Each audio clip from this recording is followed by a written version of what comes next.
ওই মেঘ, তোর এত সাহস! তুই আবার আমার জল চুরি করতে এসেছিস? এই জল আমার, আমি সাগর, জলের রাজা। তুই কে রে, শূন্য আকাশের ফুসফুস? হা হা হা, জলটা তোর বাপ্পের কাছ থেকে পেয়েছিস নাকি? আমি না থাকলে তুই কবে শুকিয়ে মরুভূমি হয়ে যেতি।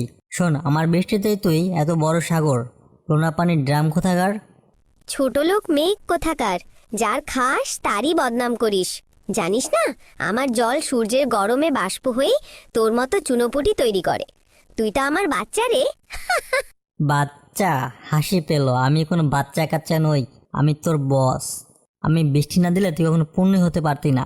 কনডেনসেশন, প্রেসিপিটেশন সব আমার হাতে। ওরে বিজ্ঞানের ছাত্র রে, শোন, তুই পুরোটাই আমার ওপর নির্ভরশীল।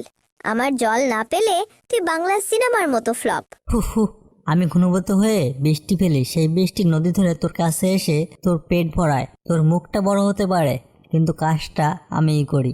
শোন মেঘ, বেশি বাড়াবাড়ি করিস না। আমি একটা জাহাজ পাঠিয়ে তোর মুখ সেলাই করে দিতে পারি। তোর শক্তি নেই আমার মুখ বন্ধ করার, উল্টো আমি তোকে বজ্রপাত মেরে তোর মুখ বন্ধ করে দিব। থাম মেঘ, এত ঝগড়া করে লাভ কি?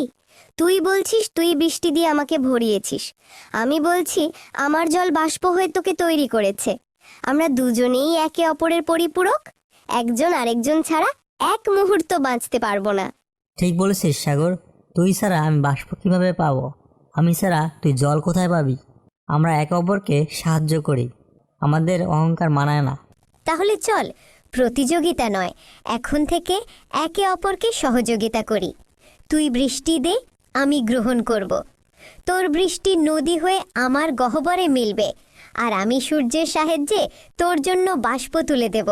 ঠিক আছে, তবে একটা কথা বলি সাগর, কি কথা? তোর সাথে একটু ঝগড়া না করলে আমার ভাতই হজম হয় না। মাঝে মাঝে ঝগড়া করলে মেজাজও ভালো থাকে। ঠিক বলেছিস ভাই।